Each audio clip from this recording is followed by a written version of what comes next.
Alrighty. Oh, alrighty. You are looking live. It's sold out MetLife Stadium where today the 16-0 and playoff bound New York Giants are taking on the 0-16 Green Bay Packers. And why are the Green Bay Packers 0-16? Because they suck. It just never gets old. Welcome to the Gridiron. Oh, hold on, I gotta move the chair for my buddy Randy here. Hold on.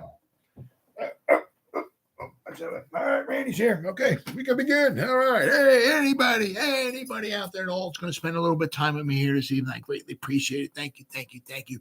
Or if anybody's going to spend any time watching a replay this, once again, thank you so much from the bottom of my heart. It means the world to me. Thank you. Going to try to go about 30 minutes here tonight. Shoot my mouth off for about 30 minutes. Anybody got anything to say, please feel free, fire away, throw in the chat box. I usually try to check on the chat box like, every 5 or 10 minutes or so. So as soon as I see something in there, I try to respond to it as fast as I can. So please feel free, fire away. But also, instead of me just rambling on for half an hour, 45 minutes, or whatever it might wind up being, it's just nice to talk to another Giant fan. So please feel free. Fire away. Before I get started, if anybody wants to help support my channel out, it would mean the absolute world to me. In the description box below, the top link in the description box takes you to my membership page. I got 3 different membership levels. First one's called the Saquon. Second one's called the Lawrence Taylor. And the third membership level I got is called the Gridiron. Each one's got their own little perks to them. So if you want to help support my channel out, it would mean so much to me. And I thank you in advance. Thank you. If you're subscribed to my channel, once again, thank you. I could use all the support I can get, guys. But if not, please go down below, hit the subscribe button, hit that bell icon. That way, next time I go live or I put a video out, you'll be notified. And it's free of charge, right? What do you got to lose? But if you're subscribed to my channel, thank you.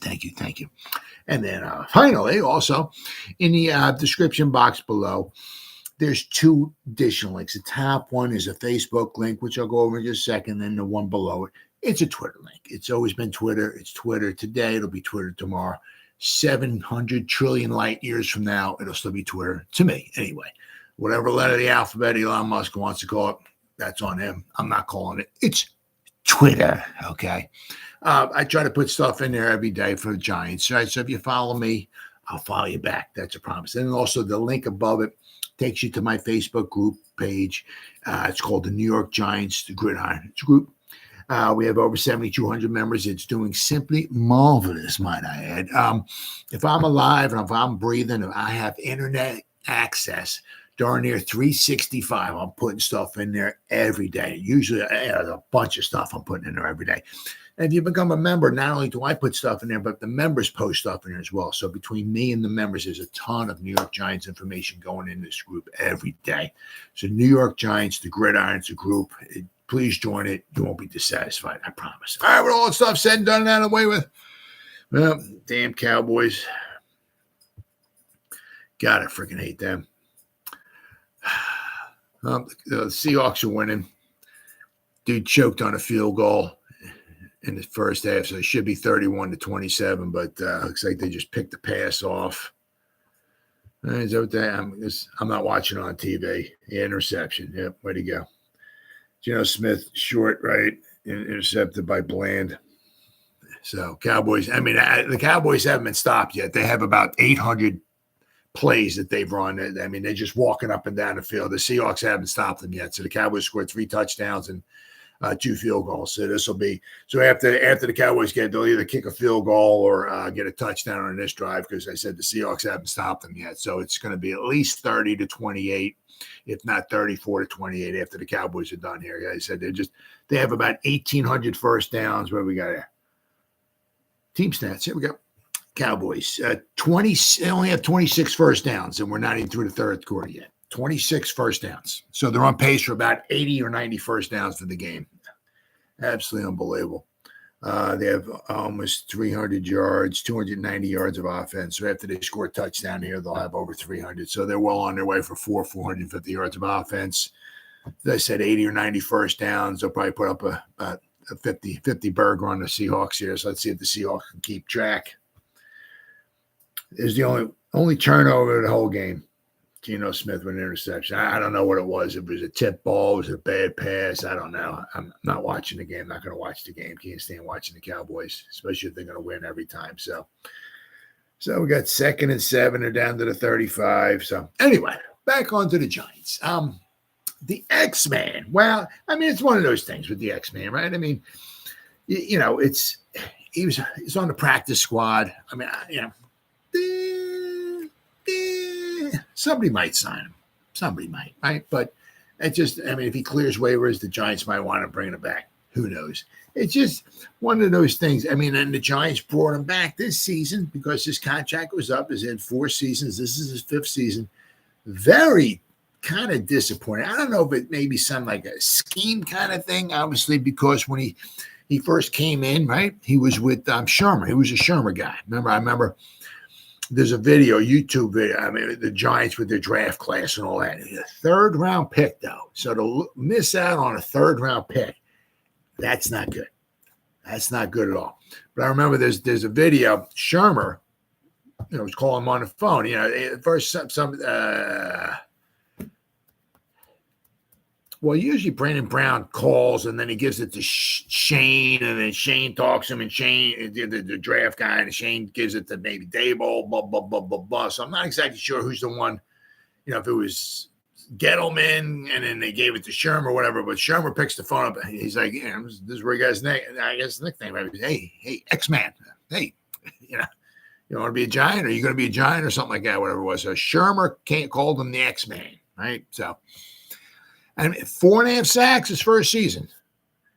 If I remember correct, I think he played 15 games or all 16, but he only started 2. So he wasn't like a full-time contributor. I forgot what is his overall amount of plays were. I forgot to look that up. Should have looked that up.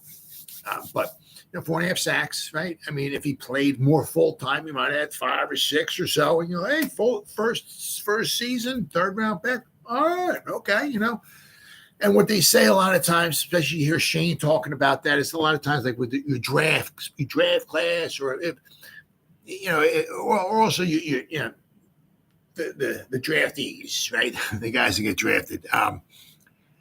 Some guys come out of the gate, like bad out of heck, right, and they're doing really good. You don't have to give them a 2nd or 3rd season or whatever, But a lot of them, the guys that maybe don't start right away or aren't superhuman guys and all that guy, you give them, a lot of times they say like the 3rd season, that's that's what they're going to be. You know what I mean? That's, and with him, I'm not sure if it was, I don't know. At 4.5 sacks the first season, you figure, once again, I don't know. Did he just kind of take stuff for granted? Did he really work on his craft, try to get as best as he possibly could? I mean, is he trying to build on what he, because the next 4 seasons, he has 2 sacks. 2 sacks. This is, and that was in one of the seasons. It was like last season, I think it was, or 2 seasons ago, whatever it was. So basically, he had 4.5 sacks his first season. Next 4 seasons, 3 of them, no sacks. As I said, and it's your scheme. I mean, even if it's scheme, I mean, if you're good, you'll find something. It's just not working out. And I said, and they brought him back too. For some depth at edge rusher, because once again, Azeez gets injured. We don't really have anybody else. I mean, Hottie actually had a 1.5 sacks. My man, pots and pans, Hottie, right? But Boogie Basham, right? I mean, So we really don't have much depth, or quality depth at the edge. Something the Giants are going to have to work on. But so then you wind up letting them go. So a little surprising. Then they bring in a wide receiver. It's like, I mean, his stats are just kind of. Yep, I had him here on. They're just kind of like. Oh wait, what happened? Play by play. What happened? Down. All right. Yeah. 4th and 2 with the Seattle. That's when you get a little too greedy. Prescott pass incomplete to ABCD Lamb. ABCDEFG Lamb. Wow, pass incomplete. Turnover on downs. Why didn't they try to kick a field goal? You'd go up 30-28. Get a little too greedy. Bite you in the ass, huh? Way to go, McCarthy. Way to go. All right, so the Seahawks got it. What do we got? Minute left to go in the third quarter. Seahawks up 28-27. Now, this is kind of this is important. I mean, you're going to look at this game here. I mean, obviously, because after this game, there'll be 4 games left. But this game is kind of huge. Now, I mean, obviously, if you know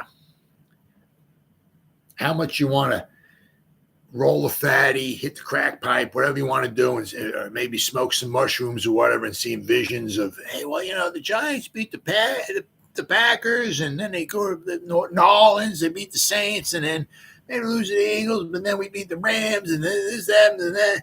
Hey, man, we got a shot at we got a shot at the playoffs. Woo, we can win 3, maybe beat the Eagles last game, maybe win 4. So I'm saying if you're in that crack pipe pretty good or something, the vision of Giants going to the playoffs again, this game's very important. Why? Well, because the Seahawks are 6-6. All right, as I said, once again, that's if you're hitting the crack pipe pretty good, right? I partaked a couple times, and I'm like, the Giants may be good, kind of win.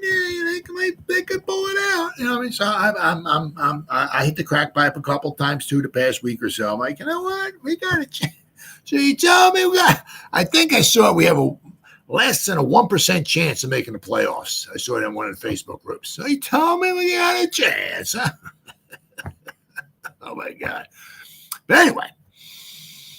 This game is very important because for both teams, as far as with the Giants, because the Seahawks obviously got the head-to-head on us. If the Seahawks were to lose this one, because you're gonna have 4 winners, right? And then you got 3 wild cards, right? The Cowboys and the Eagles, they're in. Just chalk them in, unless their team blows up in a plane crash or something like that, whatever. Chalk the Cowboys in and chalk the Eagles in. Boom. All right. Then you have the other 3 divisional winners. So that gives you 5. There's 2 spots left, right? The Seahawks are now 6-6. So they got the second spot as of right now. The other team, I mean, you got so many. You got the Commanders are 4-8. The Rams are 5-6. The Packers are 5-6. The Giants are 4. You got so many crappy teams in there. There's a real good chance you're going to have one of these wild card teams with the losing record in there. Okay. So, but the Seahawks got the head-to-head on us, all right? So if the Seahawks were to lose this game, right, so now the Seahawks would be 6-7, right? The Giants, 6-7, right? I think it's 6-7. I don't want to. Is this it? There we go. Yeah. No, I'm sorry. They're 6-5. 6-5. My bad. So if they were losers, they'd be 6-6. Okay, they got 6-6, and that's the end of the third quarter. The Seahawks are winning 28-20. Oh my God, what happened? Oh man, I was bummed out on missing this game here. What do we got? They're hitting some deep balls. Let me tell you what, they are hitting some deep balls on let's see, we got Geno Smith. Deep left, Noah. No, remember Noah Fant? Remember Noah? I'm going to catch a 2-yard pass and run through 900 guys down the sideline, and none of the Giants are going to try to knock him out of bounds or tackle him. Fant, remember that guy? Yeah, well, I'll tell you. He went 25 yards. And then looks like Dallas sacked. Looks like he gets it. But then Geno to Charbonnet. Short left to Charbonnet for 39 yards down to the Cowboys 6-yard line. Man, Cowboys defense looking like fucking crap tonight. Oh, yeah. Loving it. But anyway, back to the playoffs, right? If the Seahawks were to lose this, they'll be 6-6. The Giants are 4-8. We're still 2 games behind the Seahawks, right? Actually, testically, turning cough, please. Testically, the Giants are technically 3 games behind because they got the head-to-head, right? But, I mean, if something happened, the Seahawks lose here, the Seahawks got to play Who else do they got? They got a couple more tough games here. I know they got to play the 49ers again. They got to play another real tough game coming up. So let's find out. Let's click on the Seahawks here. I know the next 2 games are real tough as well. I mean, they have a 4-game stretch here. Oh, the Eagles. Is that what it is? Yeah. Okay, here we go. I'm sorry. The 49ers, the Cowboys, the 49ers, and the Eagles. Holy freaking crap, those 4 games. So quite possibly, I mean, if things, I'm just, once again, if you're hitting the crack pipe, if, you think, you got visions of the Giants, right, maybe catching the Seahawks. The Seahawks were to lose this, they'd be 6-6, and they have to play the 49ers and the Eagles. So the Seahawks could actually almost possibly be in 3 games, could possibly be. I'm saying, right, could be 6-8. The Giants, with any luck, if they could, once again, have to beat the Packers and have to go on the road and beat Nolans, right? It could be 6-8. But still, it wouldn't be good enough because you'd have the head-to-head, because the Seahawks still have the head-to-head. But the other thing here would be with the Cowboys, right? If the Cowboys were to win this game, okay, that would force the Eagles' hands, right? The Eagles would have to, like the final couple games, the Eagles would keep all the good players in there because they want to win the division and get the number 1 seed. So the Eagles still got to play the Seahawks. They still got to play the Cowboys on the road. I think the Cowboys are going to beat them. But anyway, then the Eagles still have to play the 49ers. So if somehow the Eagles lose to the 49ers, now the Eagles got 2 losses. If the Cowboys win this, the Cowboys got 3 losses. There's still a battle there, right? For the division. Then if the Eagles play the following week in Dallas and the Cowboys win, now they both have 3 losses. Touchdown, Seahawks, baby. What do we got? Metcalf, DK, baby. 3 yards for the touchdown, Geno. Hitting them, baby. Yeah, how do you like that, huh, Cowboys, huh? Not looking too good tonight, huh? I don't think the Cowboys have beaten a team yet with a winning record. You know why? Because they suck. That's why.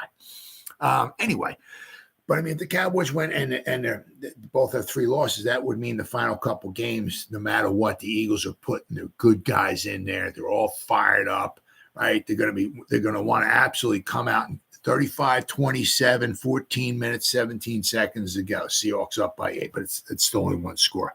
But of course, they missed the extra point. I'm sorry, they missed that field goal in the first half. Could be 38-27, but it is what it is. But I mean, that would keep the Eagles' last couple games going to want to keep all the good players in there, right? So that would really be detrimental to the Giants.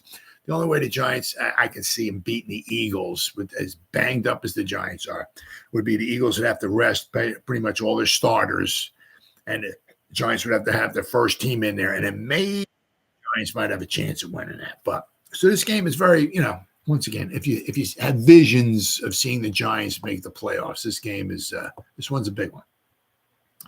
But anyway, meanwhile, back at the ranch, the Giants brought in. It's just a wide receiver. Dylan Drummond. I mean,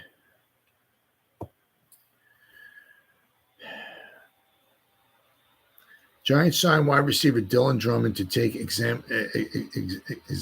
spot on the practice squad. Drummond is 6 foot tall, 186-pound rookie from Eastern Michigan.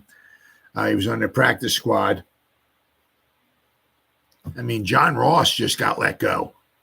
I mean, I'm not sure if he's healthy or not or whatever it is, but the Chiefs, I believe, just let John Ross go. I mean, you want to talk about fast. I want to put John Ross on one side and Hyatt on the other side. Holy cow. Wow. Right? Let's see here. And Drummond caught 9 passes for 87 yards in the preseason. Now, quite possibly, maybe Shane and Dable maybe saw a little something in him in our preseason game. Now, I'm not exactly sure what he did in the preseason game against the Giants, but maybe they saw something in him there that they like. But Drummond also did some punt and kickoff returning at Eastern Michigan. So, right? Drummond was released Wednesday. So, I don't know. Maybe they have some envisions. Olszewski's been doing a good job, for the Giants returning the punts. Oh, What's going on, buddy? Hey. Yo, man. Hey. Oh, looks like you're not there anymore. Hey, let's go Seahawks, baby. Let's go Seahawks. Hope they beat the frick Cowboys. Hope they beat the Cowboys. Go Seahawks, baby. You got it, brother. Can I give you a little stir up there or something or anything? Yeah. Damn, I guess I can't. Pen, added matter hide. Nope. Can't do nothing there. Oh well. So, all right. Well, no, go Seahawks, baby. Go Seahawks. I'll type it in the chat here. Bam. You got it, bro. Go Hawks. Bam. So I mean, unless maybe they saw something in him, because I mean, he has no stats this year. Wait, hold on. I pulled something up here. What does he have? Dylan Drummond. What does he have? He played one game. That's it. But I don't even know what he did. Wait, hold on. Let's see here. Got him on PFF here. What did he do? Blocking. Oh. Okay, we played against Carolina. Was this special teams or was his offense? Offense. He was in five plays against in week 5. 5 plays, week 5 against Carolina. Yeah, he was in for a grand total of 5 snaps. Okay, but he has 4 were run plays, 1 was a passing play. So he has no stats. He has no snap. Nothing. Let me see. Does he have any special teams? Okay, same game. He was on 3 special teams. Punt return, 3 punt returns, snaps he had. Okay. So I mean, I don't see it. I don't see where he returned a punt. I looked on Pro Football Reference. It doesn't seem like he has any stats there at all. So I'm not, I don't see nothing there. So he played the one game. Yeah, the Detroit beat Carolina 42-24, week 5. So that was the only game he played. So I'm not exactly sure. Once again, if they saw something and maybe preseason that they liked in him. I don't know. That I don't know. But and once again, it does. Just with Oshane Ximines, if he clears waivers, it doesn't mean the Giants will never bring him back. He was a free agent this year, and the Giants brought him back. So I mean, it doesn't. That certainly doesn't mean next week he won't be back. I mean, if he clears waivers, he's still out there. The Giants can bring him back, but it's just a little weird that they could use some depth at the edge, or but it's just been disappointing. 3rd round pick, first season, 4.5 sacks. He only had 2 starts. Could have played a few more snaps his first season. Could have gotten maybe 5-6 sacks or so. It's like, all right, okay, we might have done pretty good here in the 3rd round. Nope. Because I mean, if he would have elevated his game, right? Because then if you had Kayvon, you had Azeez who gets injured, but then if you have Azeez Ojulari, I'm sorry, you got Kayvon, you got Azeez Ojulari, but he gets injured. But then if you had Ximines, right? Not saying you have your 3 ideal guys, but Ximines would be at least some good quality depth. And then if worse comes to worse, right? If you can draft somebody, because we gotta bring somebody else in, another edge guy, without question. But I mean, if then you keep Ximines around, right? He'd be cheap, right? You know what you got with him. He's always been a Giant, right? But it just hasn't panned out for him. So unfortunately. All right, so what do we got here with the Cowboys here? Cowboy game here. This is good. Once they start losing, my interest always gets peaked here. We got 35-30. Oh, that took the Cowboys about 14 seconds to walk down the field. Absolutely unbelievable. 4 seconds, they had the ball, kicked the field goal. Absolutely unbelievable. So we got 11 and a half minutes left to go. Seahawks up 35-30. Let's Let's go Seahawks. Come on, baby. Come on. You can do it. You can do it. All right, so now next we got good old Tiki Barber. My man, Pots and Pans. He's a semifinalist for the Hall. It's about time. I mean, it's like his first time. You know, 2/3 of the New York Giants fans who voted in our recent poll believe that former Giant runner to be in the Hall of Fame. Oh, absolutely. Absolutely. He unfortunately burned a lot of bridges with the Giants, after he wound up leaving. He seemed like he burned some bridges,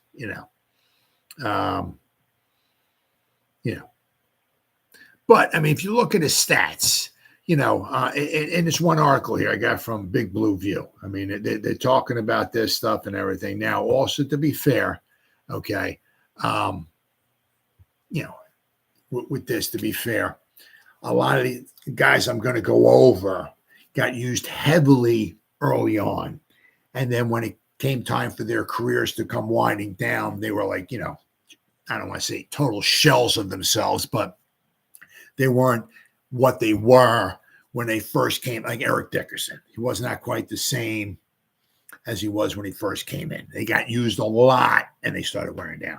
Tiki was the exact opposite. When Tiki came in, he didn't get used a lot. So he was able to give you a lot his last few seasons. And these names I'm going to go over here, I mean, it's like,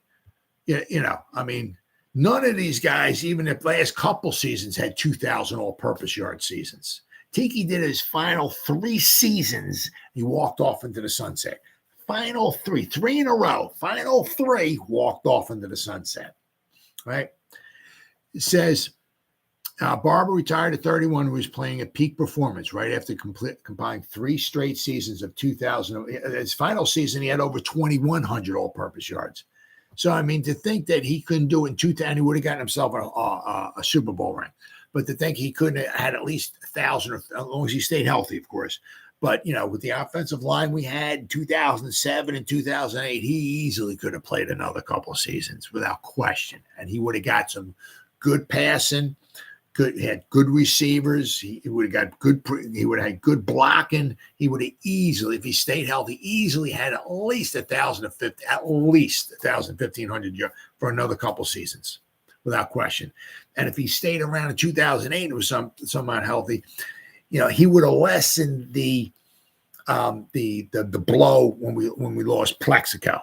Right, because he accidentally shot himself in the leg, and then all of a sudden our offense seemed to go down the hill after. But if we had a healthy Tiki, that might have offset that a little bit. But anyway, they're talking about only 3 running backs: Eric Dickerson, Marshall Faulk, and Walter Payton had 4 2,000-yard seasons. Now the thing here, all right, is you look at it. One of these seasons, Tiki was 16 yards short. What season was it? 2002. He had almost 1,400 yards rushing and almost 600 yards. He was 3 yards short of 600 receiving, and he was 13 yards short of 1,400. So he was 16 yards short in 2002 of having 16 yards short of having his 4th 2,000 all-purpose yard season. But his final 3 seasons, he had almost 2,100 in 2004, 1,800, and he had 2005. I mean, my goodness, he had 2,390. He had almost 2,400 yards in his second to last season, and then his final season he had over 2,100 yards, and he went off into the sunset. 3 straight. 2,000 all-purpose yards between rushing and receiving, and he walks off into the sunset. Right? And as I said in this article here, where we at here? Is that it? There we go. All right, we got 3: Eric Dickerson, Marshall Faulk, and Walter Payton. There are only 3 who had 4 2,000-yard seasons. But if you look at their resume, right, Eric Dickerson and Marshall Faulk and Walter Payton, their last 2 seasons they didn't do 2,000 yards. Now I said once again, Tiki didn't get used much early on. He got used a lot late. All right. These other guys, Marshall Faulk, Dickerson, and Walter Payton, they got the workload early on. So by the time they were getting ready to retire and all that and everything, they had been used up a lot. And he says there's only 3 other backs, LaDainian Tomlinson, Priest Holmes, and Edgerrin James, have had 3 2,000-yard seasons. So Tiki Barber, LaDainian Tomlinson, and Priest Holmes, and Edgerrin James all have had three backs that have 2,000-yard seasons. The other 3 backs had 3 2,000-yard seasons, just like Tiki. But if you look at, once again, LaDainian, Priest Holmes, and Edgerrin James, once again, those guys used up a chunk of their heart, soul, body to the game of football early on. They come out of college here. Here, LaDainian, here's 1,752 carries your first year. 18,000 carries your second. We're going to use you up and we're going to abuse you, right? It wasn't like that with Tiki. So, but I mean, say you look with LaDainian Tomlinson, Priest Holmes, and Edgerrin James, their last couple seasons, they didn't have 2,000 yards, right? Tiki did. Final 3 seasons, 2,000, 2,000, 2,000. He walks off into the sunset. Now, if you look here, okay, where we at here? There we are. Now, you look at all the guys on top of Tiki as far as all-time, all-purpose yards from scrimmage, okay? Every guy on top of Tiki's number 15 at 15,632. Everybody on top of Tiki, there's 14 guys, right? 11 of the 14 are in the Hall. There's 3 other guys who will be going in the Hall. Frank Gore, he has 19,985 all-purpose yards. If you don't put him in the Hall, he has almost 20,000. They should just burn down the Hall of Fame. Don't even have a Hall of Fame. The guy has 20,000 all-purpose yards. You don't put him in there. Just forget about it. So Frank Gore is going in the Hall of Fame. The other 2, Larry Fitzgerald, Hall of Famer, Adrian Peterson, Hall of Famer, right? So everybody on top of Tiki is in the Hall of Fame. All right. So then we look just behind Tiki. Okay. 6 out of the 7 people behind Tiki are in the Hall of Fame. Edgerrin James, right? Tiki has more yards than Edgerrin James does. Edgerrin James is in the Hall of Fame. Why isn't Tiki? And Edgerrin James played with Peyton Manning, right? Who is better quarterback than Eli Manning, right? Let's see what we got. Okay. Edgerrin James, Randy Moss, Eric Dickerson, Isaac Bruce, Tony Gonzalez, and Tim Brown. The only other one is Warwick Dunn. He has 15,306 yards. So he's not, but he does have a Super Bowl ring. So he's the only one who's 6 out of the 7 guys below Tiki. They're all in Hall of Fame except for Warwick Dunn. So, yeah. Do I think Tiki's a Hall of Famer? Absolutely. Absolutely. I mean, he doesn't have the Super Bowl rings and stuff like that and all. I mean, it's a shame because if he would have stayed around for another, like I said, it is what it is, right? There's different things. I know, you hear different saying that he was having a hard time getting along with cops. Sorry, I got to move my legs. My dog's here. I'm trying to move my legs. Right. People say he wasn't getting along with Coughlin, or he's having some problems with Eli or this or that. I also heard it was, for him, it was kind of, harder to get out of bed, harder to get excited about taking another pounding. You look at the fame and the glory and the touchdowns and all this and everything, but your health, right? Your longevity. I mean, you come out of the NFL for, when you're 31, 32, 33, whatever, you got, knock on wood, 40 or 50, knock on wood, years of life. You want those to be somewhat quality years. You don't want to sacrifice your heart, your soul, your body, your mind, and everything to football for 10 years, okay? And then your final 40 or 50 years of life, whatever it might want to be, and your pain and suffering, and you aching, and you got headache, you don't want that. So, he kind of maybe, one of the videos I saw that he had, he was talking with somebody. I can't remember who it was. He was talking about it was just harder and harder to get out of bed. It was just to get motivated to take the pounding and all that and everything. So it was one of his decisions.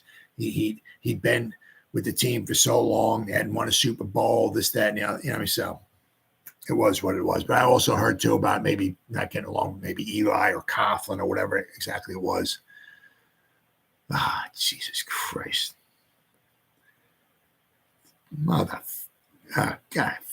The Seahawks go for it on 4th down. They don't get it. 4th and 1, they don't make it. God, I hate the Cowboys. I can't stand those motherfuckers. Seahawks still got the lead, 35-37 minutes left to go in the game. 4th down, and they went for it at Dallas's 46-yard line and couldn't get a yard. I can't. The Eagles and the Cowboys can't stand him. Absolutely can't stand him. So Tiki's a semifinalist. Once again, doesn't mean he's a finalist. He's not this. He's that. So I certainly wish him the best. I certainly think that I think he deserves to be in there. Because you look at some of those games too. Some of those games he put the Giant on his back, right, and helped get him into the playoffs and all, right. He had some big games for the Giants, and as I said, he wasn't just a runner. He was good at receiving too, rushing and receiving. He was very, very good. And so I'd love to see the guy get in the Hall, but we'll have to wait and see. It's not up to me, but if it was up to he'd be in the Hall. All right, there we got. You start talking about, you start looking and thinking about how lucky you are and appreciative and all this stuff and everything, because sometimes you take the free agents for granted and, you get some guy in here, he was okay, like Nunez Roches or Sean Robinson, some of these guys that come and they go and this, that, then of course you got a Kenny Galladay, something like that. But, sometimes every now and then you get somebody who's really, really special. Now, as of so far, Bobby O. Oh, 2 thumbs up. And I've seen this article as, comparing them to, as important or as good of a free agent signing as go back to Antrel Rolle. Now, Antrel Rolle was very instrumental in that 2011 Super Bowl. He stepped up big time, not only maybe with his play, but with his mouth, right? Very, very instrumental. Where we at here? Free agency has as true as this here. Heavy.com. Okay. All right. But it says free agency hasn't been kind to the New York Giants for a long time. Yeah, I agree with that. But the franchise scored a rare win this year. I can't agree with them more. Now, after a little bit of a slow start, a little slow start or something like that, because it's like, man, where's it? Bobby O, he had 17 tackles against the Giants last year when we played him. And why he's not getting 15, 20 tackles again or whatever? He's maybe a little slow, but I'll tell you what, he has been a force to reckon with over these past, last 10 games or whatever you want to call it. Very, very good. If I can find the article, yeah. Let's see here. It came when GM Joe Shane signed middle linebacker Bobby Okereke to a 4-year, only $40 million. What we got, out of him for so far for $10 million is rather ridiculous.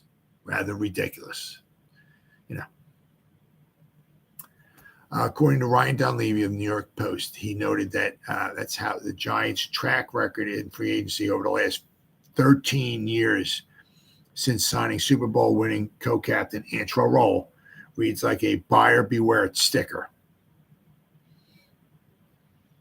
Let's see. Specifically, Dunleavy pointed out the $157 million spent on Shane Vereen. Oh yeah. Oh my God. Yeah.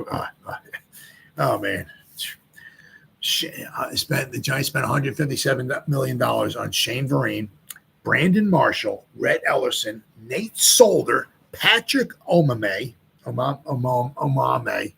Oh my God! Yeah, what an offensive lineman he was.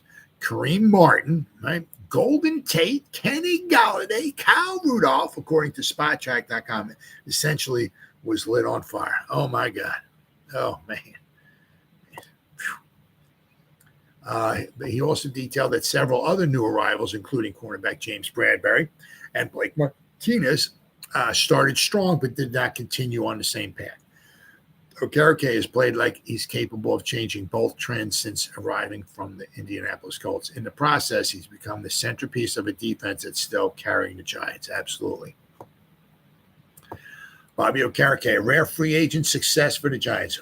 One of the best reasons Dunleavy rates Okereke as a wise investment is durability. The player has missed just 2 of a potential 78 career games and is the only NFL linebacker to play every defensive snap this season, despite facing a broken rib, broken pinky, and a hip injury.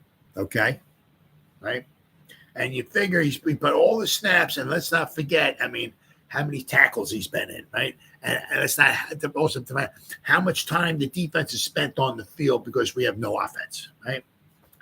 Okereke has used being on the field so often to establish himself as the Giants' premier run defender. He's made more tackles in the run game, 56, than any other player. The next highest number is 50. Okay.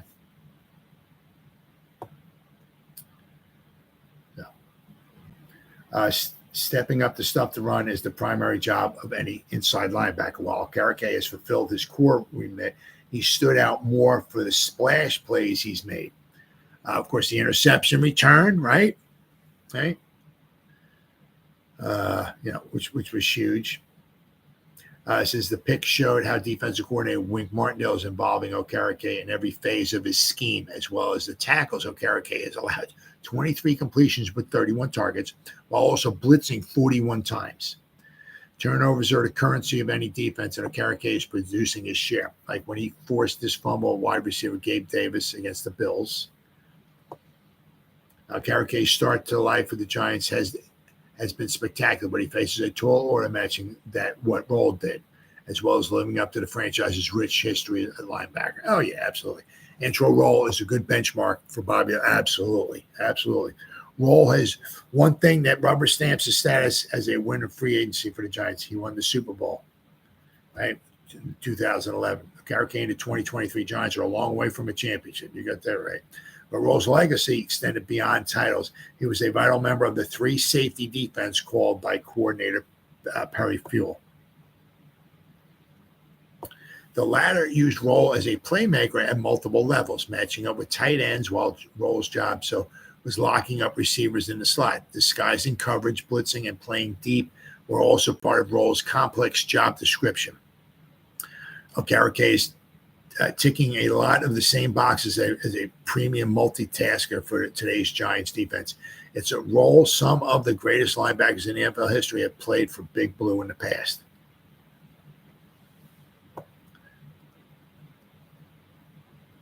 Absolutely. So, without question, you got to be absolutely thrilled, with oh, there you go. Cowboys took the lead. Shocker there. And, of course, they went for 2. Let's see. So what do we got here? 4.5 minutes to go. Cowboys went for 2. Of course, they made it. And now they're up 38-35. Seahawks going to get the ball back probably for the last time because they haven't stopped the Cowboys once. Oh, they stopped them on downs. The Cowboys are not – I don't think there's been a punt in the whole game. There hasn't been a punt in the whole game, I don't think. But they haven't forced the Cowboys to punt one time the whole game. So if the Seahawks don't score in this drive right here, the game's over. So the Seahawks can either kick a field goal and try to tie it up, but if they leave the Cowboys any more than like 3 seconds on the clock, the Cowboys are going to walk right down the field to kick the game-winning field goal. So, so the Seahawks have to score and leave maybe 1 second left. If they leave the Cowboys with 1 second, I don't think that'll be enough time for the Cowboys to walk down the field because the Cowboys, the Seahawks defense is just absolutely freaking pathetic tonight. What do we got here? Cowboys have how many? Cowboys have 32 first downs. 32. You know how hard it is to get 32 first downs? Cowboys have 377 total yards. 32 first downs. Absolutely unbelievable. Well, absolutely pathetic defense. Absolutely. They have 72 plays and 32 first downs. I mean, haven't stopped them at all. So 4.5 minutes to go. Seahawks get the ball back. Let's hope they can score a touchdown. All right, but anyway, then I saw this too. This was kind of like a little, kind of like a little shocking to me. I saw this article. They kind of like, because obviously after Frank Reich got let go, it's kind of, I don't really follow the Panthers. I can't say, I'm up on the, every day I follow them. I look at all the newspaper articles, and I listen to all their podcasts. I don't do that at all. But it's just, this is his first season. And just kind of see it for, they didn't even let him finish the season out. So, kind of a little shocking. But I seen this article that was kind of bringing up as also the fact it's kind of like, maybe talks about maybe Kafka maybe being the next good fit for the Carolina Panthers. Let's not forget here. Let's see here. Bring it up here. Let's go over the Giants. Let's go over the scores here for the Giants. The 2023 Giants. Once again, I understand we've had offensive line woes. We've had quarterback injuries and all. But let's not forget, we got shut out. Then we scored 12 points against the 49ers. We scored 3 against the Seahawks. We scored 16 against the Dolphins, but one was a 100-yard Pinnock return back for. So basically, the Giants' offense scored 3 field goals, or 9 points. Then we couldn't even score a touchdown against the Bills. We scored 2 touchdowns against the Commanders, who have a crappy defense. We scored 10 points against the Jets. We scored 6 points against Las Vegas. We scored 17 points against Dallas. Then we scored 31 against the Commanders, but the defense got like 1,742 turnovers for the Giants, which contributed hugely, obviously, to the 31 points. It wasn't the offense, it was the defense. And then last week against the Patriots, we scored 10 points. So I'm not exactly sure where they're like, unless they're like, they're looking at what Kafka's done with Tommy / Danny / DeVito, right? It's like, this third string quarterback is winning football games. He's not producing unbelievable numbers, but he's doing a very good job at, calling plays to not keep him protected, I guess, because he keeps getting sacked. He holds on to the ball a lot, but where he's making good decisions, where he's not turning the ball over, he's not throwing interceptions and all. So I guess maybe that's what the article is talking about here. It's like, who is this here? Heavy.com once again. Carolina Panthers might revisit a conversation with an assistant for the New York Giants after firing head coach Frank Reich. Giants offensive coordinator Mike Kafka was interviewed by the Panthers last season. I don't know. I think his stock has gone down, and Kafka could still be in the mix for the NFC South franchise after some widely praised work with quarterback Daniel Jones in 2022, according to Josh Edwards. Well, Daniel Jones didn't look quite that good in 2023 as he did in 2022, although he's been getting hit a lot, the offensive line. Right. Edwards admitted some of the shine has been removed this season as a result of New York's offensive struggles. Even so, Kafka is still only 36 and has recently earned more plaudits for helping undrafted free agent rookie Tommy DeVito win after Jones suffered a torn ACL. A second interview with the Panthers could happen after owner David Tepper confirmed on Monday, November 27, he'd fire Frank Reich. Kafka hasn't built on the promise he showed as a first-year play caller now, but circumstances have conspired against him. Once again, we got a third-string quarterback. We lost our starting quarterback 2 times. We lost our backup quarterback the one time. The offensive line has been like, it's a revolving door, right? Let's see. Not only has Jones dealt with injuries, but backup quarterback Tyrod Taylor is also landed on injury reserve, along with let's not forget about Darren Waller, our leading receiver, right? Waller, if he played if he played 16 games, was on pace for over 70 receptions and about 800 yards, which would have been fantastic. But of course, our best receiving threat, right?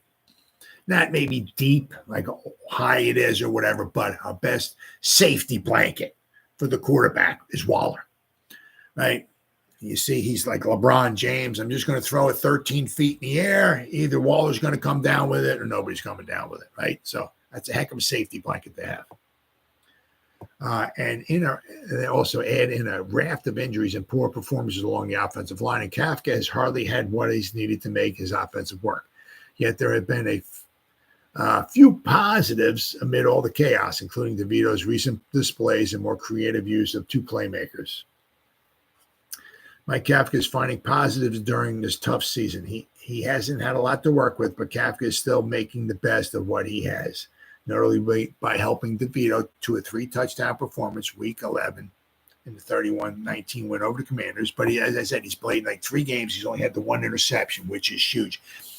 He's not so much winning the games, but he's not losing the games either. He's keeping the Giants in the game, which is huge, right?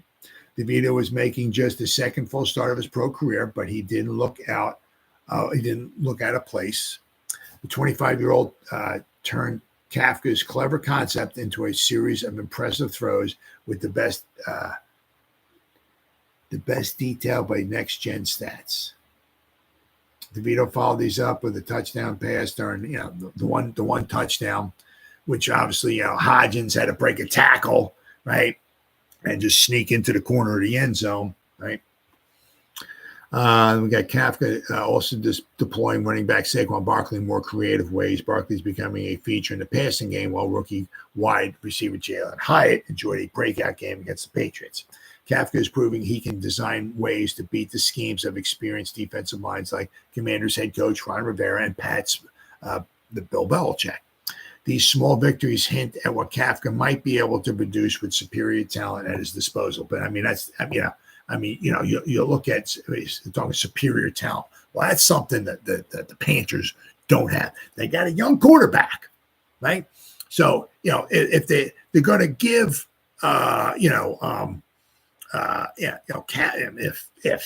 if once again they bring him in, you can't bring him in. We lost 5 games. We're 1-5. You're out of here. You can't do that. You got to bring him in. You got to have to give him some time, right? You got to start building some weapons, right? Build up the offense, and let's see what he can do. You have to give him a couple years, right? So, but once again, he's been with with Reed, right? Right. And he's been with Dable. He's been out and he's young, right? He's smart. He's young, right? He's college, right? Smart guy, and all that and everything. He's been around some very good offensive minds. I think it's at 36. Man, he's just a baby, right? So.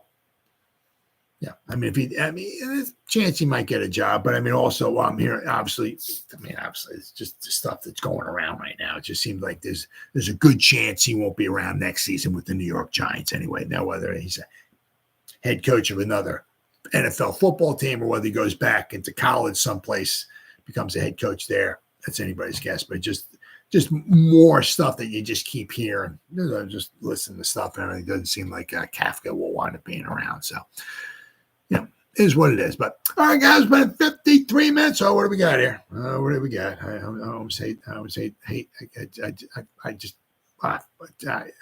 can't even talk. I can't stand. What do we got here? Cowboys got the ball back. Game's over. Fucking game's over. Unbelievable. God, I can't stand the fucking Cowboys. Absolutely can't stand them.